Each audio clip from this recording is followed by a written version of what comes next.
Hi, I'm Scott Marsh, a chiropractor in Maryville, Tennessee, and I wanted to spend the next 3 to 4 minutes talking to you about something that I think is worth your time, and that is your time. One of the biggest obstacles I see in the office, people not doing what they know they should do, is not money. It's not that they don't have the money for their care, they don't have the money for what they think is important to them, because most of us find ways to afford something we really think is important. It's time. They don't have time to make it to the gym. They don't have time to make it to the office to be checked, those type of things. And I want to share with you a story that was told to me some time ago, and I think it's makes some very valid points. There was a very wise teacher in front of his class. He reached under the desk and got a very large bowl and placed it on the countertop. He then began to place large rocks into the bowl, as many as he could fit. He asked the classroom, "Is the bowl full?" Well, the classroom all agreed, "Well, the bowl's full." He reaches back under the counter and pulls out a bag of pebbles. He pours the pebbles now into the bowl, which fill all the spaces between the large rocks. "Is the bowl full now?" he asked the class. Most of the class agreed the bowl's now full.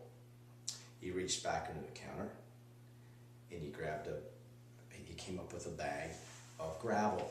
He poured the gravel into the bowl, which now filled all the spaces between the pebbles. "Is the bowl full now?" Well, they didn't know what to say at this point because they were wrong twice. So he then reaches down under the counter again and comes up with a bowl full of sand.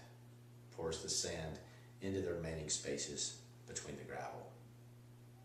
Looks at the class, reaches under his counter again with a pitcher of water and pours the water into the bowl, which fill all the remaining spaces between the grains of sand. So class, what lesson am I trying to teach you? One of the members of the class said, "You're trying to teach us that there's always room to put more in there. There's more room than we think." No, that's not the lesson. That's the problem, that we always try to cram more in. The lesson is if we don't put the big rocks in first, there's never any room for them. They have to go in first. So that's the way it is in our life. The first thing we have to do is stop and say, what really are the big rocks in our life?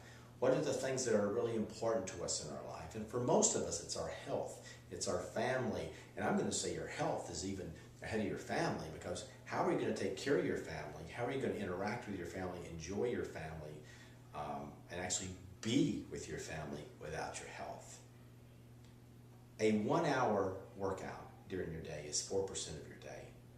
A 15-minute trip to my office to have your nerve system checked, your nervous system that controls everything, your muscles, your coordination, your immune system, your digestion, your blood pressure, your emotions, your whole life. You live your life through your nervous system. You don't have 1% of your day to have that checked. You don't have 1% of your day to make sure your kids are functioning on all their cylinders, are functioning at their potential. And I'm going to tell you this, if time is really an issue and you can't get those kids here, if that's the problem, during my normal office hours, I'm going to ask you to do something. Please talk to me about that. If my hours are stopping your family from getting the health care they deserve, please talk to me about that, because that's not okay with me. It's too important. So I'm just urging you, look at your life, figure out what your big rocks are, and find a way to get those in some way, and see if the rest of your life doesn't begin to fall into place. I hope this helped. I'm Dr. Scott Marsh. Have a great day.